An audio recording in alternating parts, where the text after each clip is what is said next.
that Rotary does is that they have ties, okay?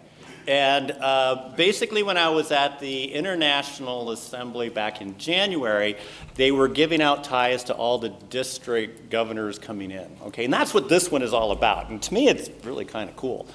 So when I was asked to get ties for all the people who are part of the district leadership in many, many ways, I thought this was the tie I was going to be giving out, okay? As it turns out, it's this one, okay? So I have to apologize to Chuck already that it's not as good of a tie as I think this one is, you know? But anyway, thank you for all of everything you do. I have one for Tim as well. So anyway, I'll get that to Kathy so you could give that to Tim, and I think life is good. So. Thank you, Rick. Anyway, well, and yes, Chuck is totally correct. And the other thing I would have to add to that is when I came to here, I probably saw one of the most professionally done presentations in my entire Rotary career, okay? And where we lived in Northern California was just north of San Francisco and just north of Santa Rosa, where you would think there would be some pretty amazing things going on with presentations, but you guys had it in spades, and that was like, wow, this is really cool. So I knew that when I went to Yankton, we're all sitting around a table, and everybody's kind of like going, well, who wants to be president today? It was like, hey, there is some need in Yankton that I think is not necessarily a situation here. So Chuck is right, that's it. And I do want to mention, too, one of the things I thought, and this gets kind of into my presentation, and I won't mention anything about the farming yet, we'll hold off on that. But I got a really neat email from Kevin just before he left for Quebec, so I know exactly where he's at. And if I was me, I would be in Quebec, or if I was Kevin, I'd be in Quebec too. This trip sounds really a lot of fun. But the thing that he mentioned, he said, you know, I really, as a Rotarian, you know, I was one of the kind of people, I wasn't that interested in leadership, wasn't interested in doing any of those things. And then I got into it in the club, and then I went to PETS and got a lot more engaged and interacted in what's going on. And he said, and then I came back to think about what I've learned in Rotary, to discover that I really don't know a lot about the way certain things are done. Okay, and I thought, you know, that's fascinating. It really is totally fascinating. And so what it required me to do, though, because this came in on Friday, was that I completely revamped everything I did, okay? And I hadn't done any kind of a presentation of this one yet. So you are first out of the gate, because what I really wanted to do was really take what Kevin said to heart, because I think it makes a lot of sense. He's not the only one in Rotary that basically may need to get a good idea. You know, you pay your dues, what happens to it? You know, you do these different fundraising events and you create that form that you send back to Rotary International, what happens to it, you know? So all of those things I've got pretty much kind of wrapped into the presentation I'm giving. So it's a lot like that, as well as kind of talking about the goals and things that we have. So thanks to Kevin, everything is different than what it was basically Friday afternoon. So bear with me as I pretty much get through it here. So I want to start off with a video. And this is of our current Rotary International President, Gordon McAnally. Greetings to all Rotary members across the globe. I'm humbled by the opportunity to serve as Rotary President for 2023 and 2024. In the year ahead, we will make progress towards eradicating polio and create hope in the world through service projects in our areas of focus. But I want to spend a couple of minutes discussing another important way Rotary will create lasting change this year by focusing on mental health. People today are hurting. Many of them don't know how to ask for help. But everyone needs a safe place where people of all ages and in all cultures can share triumphs and open up about life's challenges. Rotary can be that place. In Rotary, we show comfort and care to each other. We invite our members to bring their whole authentic selves.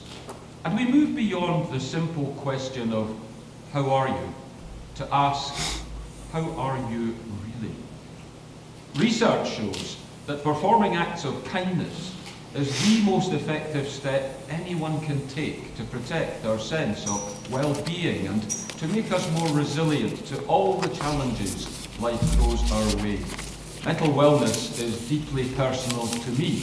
I know what it's like to see someone close to me suffer through adversity in silence and be eaten up by it. But I have also witnessed the power of personal connections, the value of holding space to discuss emotional and mental well-being, and the life-saving impact of access to preventive care and treatment. So let's work together to erase stigmas, raise awareness and improve access to mental health services, so that together we can support one another and our loved ones, our clubs and our communities, create hope in the world. So I thought that was super interesting. Have you guys seen that before? Okay, I didn't think so. It just came out. And he basically went into far more detail about this when Kelly and I were down in Orlando at the Rotary International Assembly, where they bring all the new district governors in to talk. And it was his brother who killed himself. Okay, so he has a strong passion about mental health and mental health awareness. So right now, when you really look at Rotary, we've got our 7 areas of focus that we're working on, and that's the peace and conflict resolution, preventing disease prevention and treatment, education, literacy, water sanitation, community and economic development, maternal child health, supporting the environment. Those are the main 7. And then on top of that, you've got ending polio. That is still Rotary's primary focus. Empowering women and girls, that was activity that is still also way up there up front, and then ending human trafficking. Now add the next E to that, which is erase the stigma of mental health, and those right now are the objects of Rotary that Rotary International is looking at, okay? And what they're doing with regard to that, especially erase the stigma of mental health, is that they're putting together a task force. Actually, they already had. And that task force has created a toolkit that they want to submit to all the districts through the zone and things to go out and start working with those individuals and clubs and things to say, okay, how can we do things to improve mental health, not only within the communities we live, but the clubs and things, be that place and that forum where you could actually talk about stuff like this. And I think it's quite bold. I really do. So I think it's quite a neat thing that's going on. They want representation from the district to participate with this, and it's actually kind of a 2-year commitment. A person in Yankton is very, very interested. She's the one who oversees the Lewis and Clark behavioral health. She's a crisis person. So Maddie Miller is her name, and she is looking into it. But I also don't want to discourage anyone else who is possibly interested in what this is all about, because I think it is actually a pretty neat program that they have going on. So I wanted to highlight that. But I go on to really say, okay, in order to do these things, it's going to take people of action, which we all are. I mean, if we weren't people of action, we wouldn't be sitting here right now, okay? And listening just around with the duck races, the food pantry, the Meals on Wheels program, everything else that's going on, the duck shoot, there's got to be, 6 things happening just this weekend in Vermillion you guys are doing alone? I mean, if that's not action, I don't know what is. So really, it takes people. It takes the ones that are here as far as to do this. And I first want to introduce to everyone who is our new district administrator, okay? Her name is Linda Liddell. We just recently hired her starting July 1. Nicole Roden actually took on a job at Brookings, the hospital in Brookings, and had to resign from her post, okay? So back in June, we put the information out, and Linda was one of the people who applied, and so we hired Linda. She is a Rotarian who originally was from Chicago, just recently moved to Madison, South Dakota, where she is actually from, and has said, yeah, I'll do that role. So she's in charge of club runners. She's in charge with providing support to the leadership group here. For the district in particular, she's assisting membership reporting and synchronizing the data websites. Those are some of the things she's doing. For the clubs, she's doing, like if you got issues with My Rotary and Club Runner right now, she will be the go-to person for that, as well as assisting the club presidents and things like that to complete some of the Rotary International requirements. And so she'll be the go-to person, and so that's her role. In addition to that, we have membership. Carmen has been doing membership for a number of years, and I think everybody knows who Carmen is. But I really want to highlight Carmen just because she has taken on a big project and has taken it on quite a bit. And this year in particular, because you look at North America and what's going on with Rotary in North America, membership is still on the decline. Though I have to say for 5610, we're actually doing pretty good. You know, the Scotland Club kind of disappeared. The Minnesota Club disappeared. And then Aberdeen, which actually was 30 members strong, it disappeared, okay? And so with that, you look at that and you lost about 50 members, okay? But we were able to pick that up through new people coming in, the Augustana Rotaract Club, those things. So really we came out okay. But overall in Rotary, there is a big emphasis to encourage membership. So one of the things that was always asked of me is that, hey, you need to set a district membership goal, like increase by 10%. Well, you know what? We've been doing that, and guess what? It really hasn't done much. So one of the things that they're actually talking about now is to establish a membership committee, more than just Carmen, okay, within the district to start figuring out ways of building membership up. And there's all sorts of templates and ideas from different types of clubs where you can take, I'm going to use Yankton because I'm going to throw them under the bus. That group in particular really is a check writing group. They like to do things like that. They're not one to get their hands dirty, so they don't. However, they really need to look at, if they want to grow, they're going to have to figure out ways that they could actually have projects and have members who are willing to get out there and be involved. One of the things Rotary is pushing is basically a service club, which would be a function of the main club, to do just exactly that. And go out there and be the hands-on and those kinds of things. There's going to be a different dues structure for those people because generally they're a little younger. And those kinds of things. So that's just one example of one of the things that Rotary is doing. They come out with a thing too that's called Membership Olympics right now, and it's brand spanking new, and it's a really ambitious effort to try and build membership through all sorts of different channels, and we'll probably talk a little bit more about that later at the board meeting. And then they're also really focused on coming up with ways to grow Rotary so everyone is included, okay? So that's it. And with that emphasis, they are looking at things like, okay, maybe you just don't meet all the time at noon. Maybe you do a noon meeting and maybe you do an evening one. Not everybody can make every week. Maybe you just do 2 a month. Who knows? You know, so they're really opening the doors very, very wide to try and figure out ways of basically looking at how they can grow Rotary more effectively. One of the things that is coming through very loud and clear, and these are the goals that I really want to emphasize, is besides having the informational ways out there to grow Rotary, also have clubs where they appoint a membership chair and they're working on membership. You guys have one. You're pretty fortunate. Many of the clubs don't.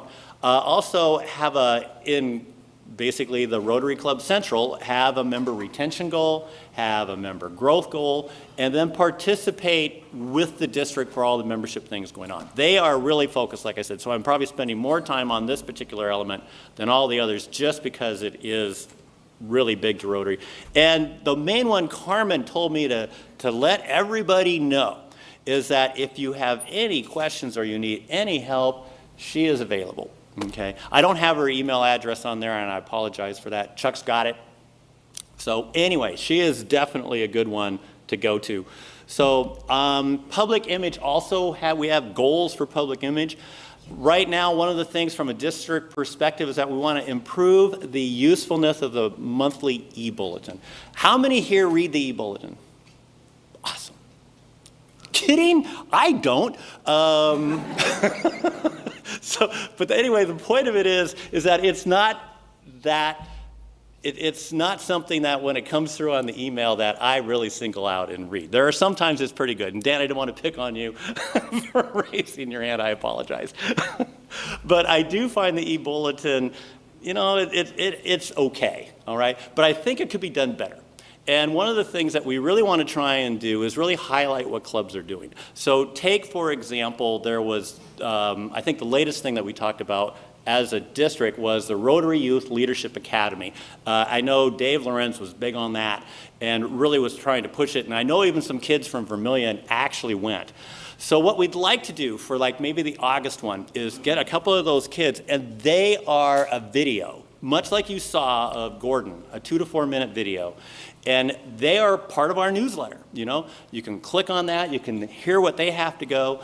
And then in addition to that, within the newsletter, have a place that you can go for a president's corner if you're looking for information, have a place you can go if you're an assistant governor to look for information, have a place to go if you're a member to look for information, have a calendar on there.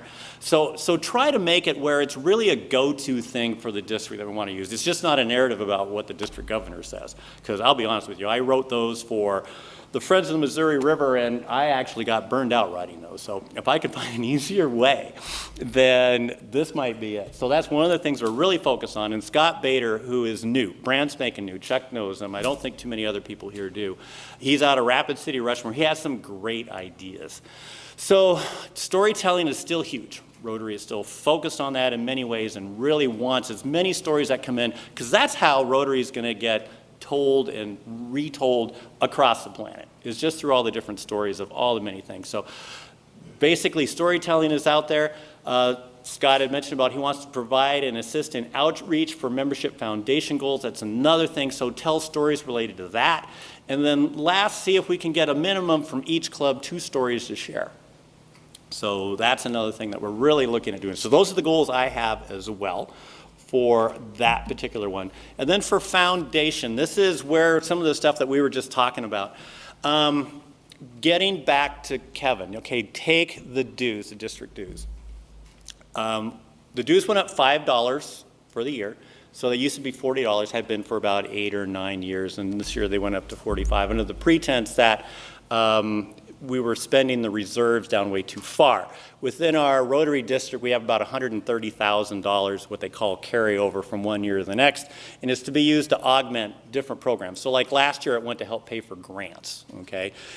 This year here, I don't really have any real thought about what to do with any of it, so I don't even know how much we will touch.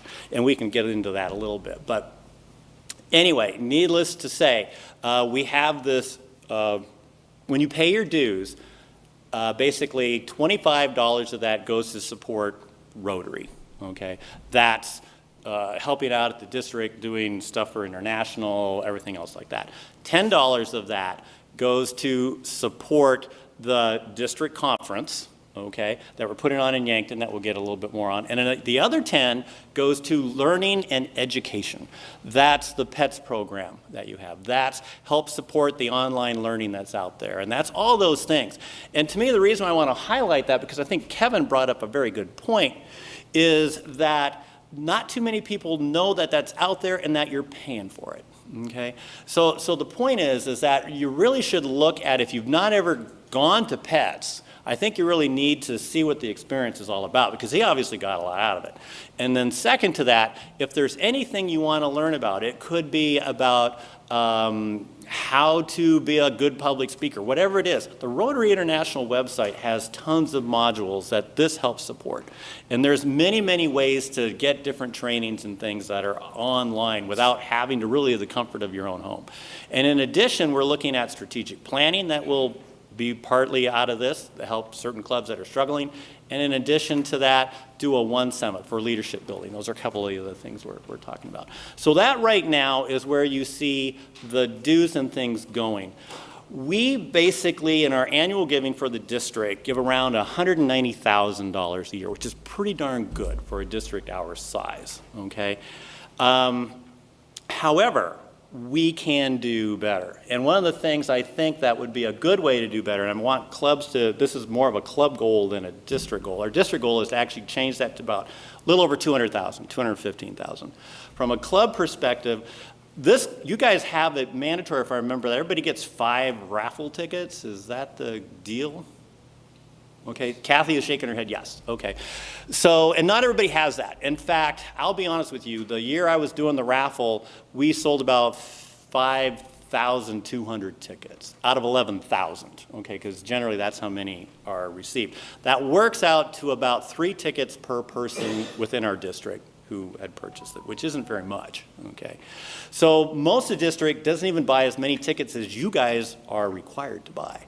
So what I would like to try and do is up that to 6 and see if we can actually sell 6 tickets per person. If we can do that, then we're contributing to the annual fund an additional $75,000, okay, which will come back to us because that is the money that you get when you apply for grants to do the different things, the money to help out the community in ways that you want to and everything else. So it actually will come back. So the goal is to try and make sure people are well aware of that. So it's like, hey, this isn't just money that's going to Rotary International. In 3 years, you're going to see it again. So that is one of the emphasis that I want to really make as to why right now I have a goal of $215,000 and increase our district raffle from 3 tickets to 6. Now, Polio Plus is still big. We saw that earlier with Gordon. And we contribute about, I think it's somewhere in the neighborhood of $52,000 a year to that. That's money coming out of 19 clubs within the district, and that's anywhere from $100 to $25,000. So you've got one club that pays $25,000, and we collect 52. So you could put all of that on one club, literally half of it. Okay, so that means the rest of us aren't really doing a whole heck of a lot. And if Rotary International's big push is polio, then I think that's something all of us can kind of up our game. And Kelly and I were talking about this, actually even coming over here, about what we want to do to support that. If I could get, basically right now when you really figure it out, it's probably less than 12% of all the members within our district actually pay to or contribute to Polio Plus. If we could do 20%, that would be amazing. And that is definitely a goal I would like to see us try and achieve. So, and again, 19 clubs basically pay anywhere from $100 to $25,000, and over half the clubs then don't contribute anything. So that to me is a big goal, to try and get the word out about polio. And we also have Dr. Ashok Kumar. I don't know how many people know him. He's actually out of Rapid City. He was a surgeon, recently retired. He has taken over for Willis Sutliff, who is also a doctor, who has decided that he is going to move away and beyond polio and do other things. But Dr. Kumar is big on wanting to head this effort up. So we do have a new person, and he will be making the rounds. He had told me that. So I guess it comes down to, how are we going to do this? This is obviously a farming picture of me from back in Northern California. Believe it or not, that was my tractor that I used for the better part of 25 years. So, and it still ran the day I left. But it's going to take a lot, you know, and it really is going to take building connections, and that's one of the things I really want to highlight. And this was a picture I took at the International Assembly, because you had so many people from all over the world. They had a cultural night, and everybody was to bring and wear the colors and outfits from where they are. So it was an amazing event. Kelly and I both mentioned it was probably one of the best ones that we'd ever been to. But I think what highlights to me in this picture is the fact that this is an example of a lot of the connections that were built. You guys do it in many ways with all the projects and things that you do, okay? To build those connections within the community, do all those things. So again, you have to really pat yourselves on the back. But I really think from a district perspective, this is some way that we really need to strengthen what we do. And I think part of that comes to what this is all about. When I was at PETS back in April, we were having the district assembly, and Carmen Hansen had found a piece of paper just before she left. And it was referred to as the Value Proposition Survey of 2016, okay? And in it, it pretty much listed, does the district add value? I mean, that was kind of the heart of it, all right? We weren't living here at the time, so this was all new information to me when she handed it out. And the bottom line is that about 60% of the membership felt that the district added value, about 40% did not. I mean, that's a fairly high number. And so it really kind of came down to, okay, so what is it within the district that people are seeing that we're kind of missing, all right? So challenges seen by the clubs that was identified in this paper are strategic planning. There's a number of clubs. I think you guys have a strategic plan now, if I remember right. Maybe not. I thought you all did. But anyway, there are certain things that are missing. Strategic planning is 1, membership engagement is 2, and then growth is 3, and then community outreach. Those are things that are challenges seen by clubs. What they see as adding value to the clubs is have some sort of mechanism to do strategic planning, have something, and we already talked about it, for membership engagement and membership growth, and then look at ways to improve public image, which we are working on. And the members, what they're saying, or what came through, was better participation in club events and fundraising, improved networking, okay? more meaningful community projects, and ensuring media and community know what Rotary is doing. Now, this was 2016. And when we had the meeting at PETS in April, these exact same things hit the plate. So really not much had changed in 7 years. And I think that was the biggest surprise to me of anything overall. So it got me looking into, okay, so what is really the role of the district? And so I went to the Rotary International website and the Rotary manual, and basically they define the role of the district as a geographical area in which clubs are combined for administrative purposes. The activities and organization of a Rotary district shall exist solely to help the individual Rotary clubs advance the object of Rotary and should not diminish. You can read the rest. But anyway, it's there to augment the clubs together, to provide support to the clubs as needed and not get in the way. Okay, that's basically what it's saying. Now, if you go down to the other definition of it, it talks about building leadership, it talks about networking, and highlighting different programs for youth, which everybody does. Okay, so it has all of that. So with that, I was thinking, okay, you take that definition, you take the fact that there's a need for strategic planning and things like that that people are saying. What I need to do, and this is what I put upon myself to do, is I want to talk to the clubs and club boards about 5 main things. Number one is, how do you see the district 3 to 5 years from now? Okay, what thoughts do you have? And we're going to talk about this with Vermillion. You guys are first out of the gate, so this will be cool. So we're going to talk about this after this particular meeting here. I also want to know that if the role of the district is to train club leaders and facilitate programs, then as a club, what recommendations do you have for the district which would better ensure that Rotarians get the most from their membership and leadership development? That gets all the way back to 2016 and some of the things they were asking.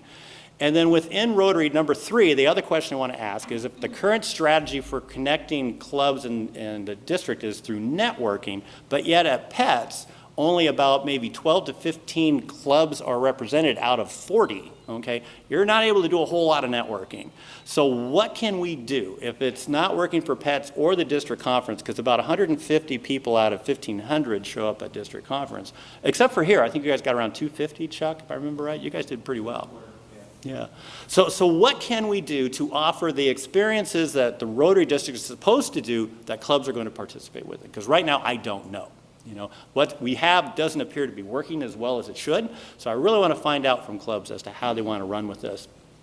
And then what programs can we do within our district that would build that connectivity? Is there certain things like maybe we look at food, okay? Maybe we provide more grant dollars for food, because as you guys saw earlier, we got $74,000. That's more money that's ever come in before, because the year that I was doing the raffle, we just did really well, okay?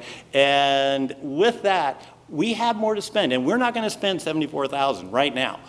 They couldn't barely spend $35,000 last time, and that's all they had. So there's going to be money out there, and I think we need to look at ways that we could get that to the clubs to promote a lot of the things clubs are doing. First grant round already expired, we know that, but I don't think we got enough applications to even come close to $74,000. So the money is there. We just need to figure out how to get it to here or other places. And last but not least is, as a club, what does your group recommend the district do which would last beyond my year?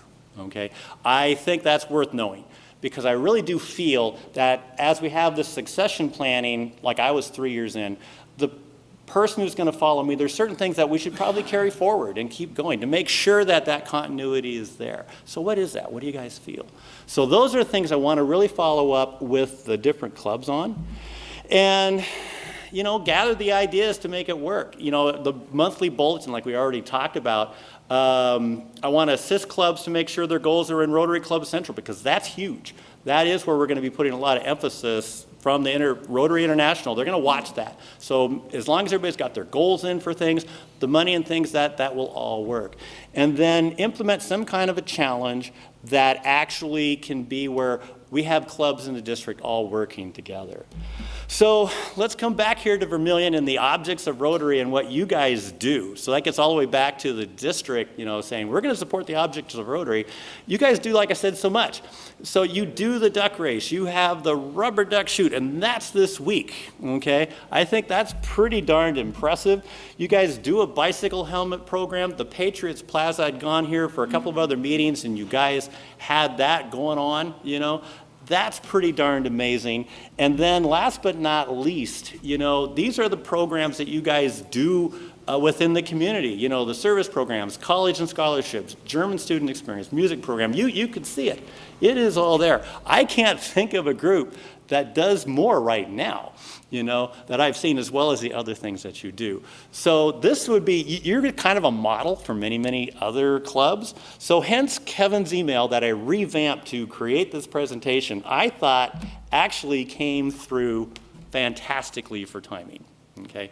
So yeah, my other presentation wasn't even half this good. So anyway, so I do owe him a huge round of kudos.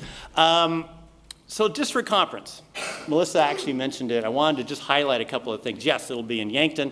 It's going to be at the Hillcrest Golf and Country Club, but we're going to actually start at the Meade Culture and Education Center, where basically South Dakota Magazine editor and Hall of Famer Bernie Hunoff is going to address the group about history and everything. He volunteered to do that. I thought that was great. Actually, even before that, we're going to do archery. Kelly and I have it all set up out at the Archery Center. For those who have never learned how to use a bow and an arrow and such, here's your chance. You got 2 hours to figure it out. So we're going to do that, go to the Meade. Then everything will start on that Friday. Opening person is Jason Brown, okay? He basically was the opening person for the Rotary International Convention last year, all right? Amazing guy. He's a hip-hop artist. He does just a lot of stuff. He's just fantastic here. He's going to talk about creating hope in the world, and in addition to that, he's going to talk about how clubs can build membership, all sorts of stuff. So he's going to be actually on twice. Makiko Nakazone, she's somebody whom I met a while back. She is going to be the district governor. She is the district governor for Greater Los Angeles while I'm here. The thing that's fascinating is when she was a student exchange in Tokyo, Japan, they sent her as a kid to Millbank, South Dakota, okay? And she said that was one of the wildest and most rewarding experiences of her life. And in addition to that, she got to know Rotary from that experience. And so she's going to talk about that, and I think that is pretty cool. David Forward, I don't know how many people are aware of him. He is an author within Rotary. He is going to come and talk about basically creating peace through, creating hope through peace and conflict resolution. And then we have the GSE team out of Australia, and I just blanked on what is student exchange.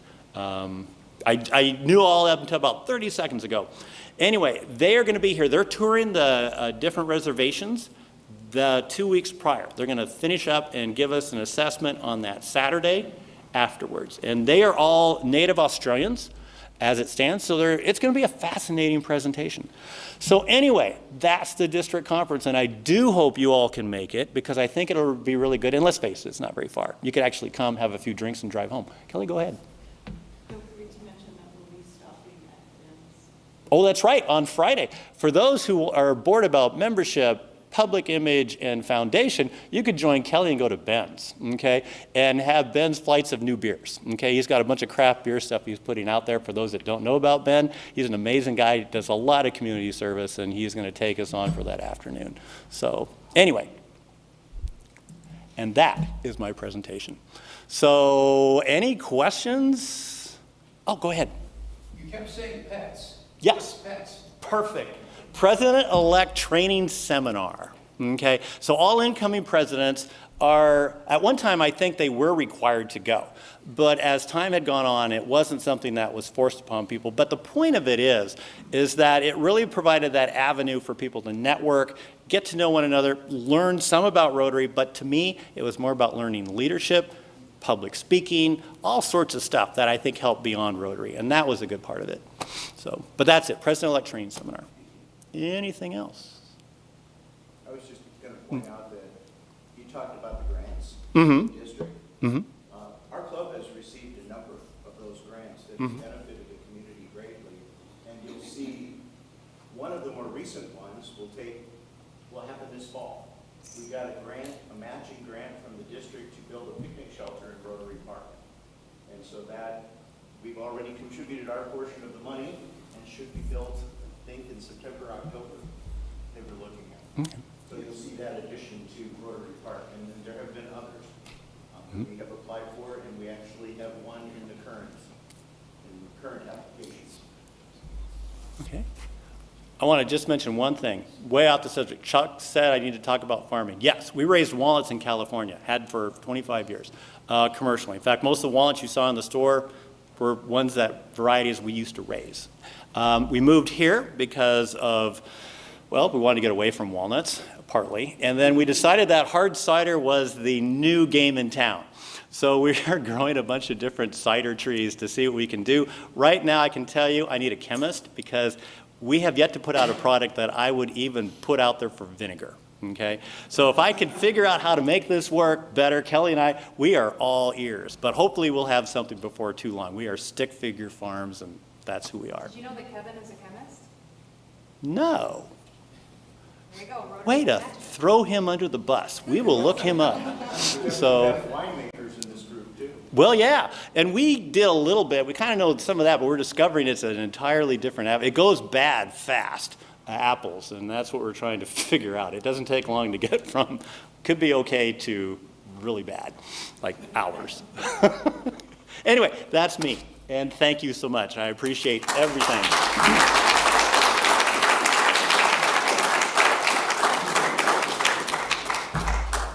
All right, thank you so much for that. So, again, thanks to our guests, Rich and Kelly Burns. Great to have you here.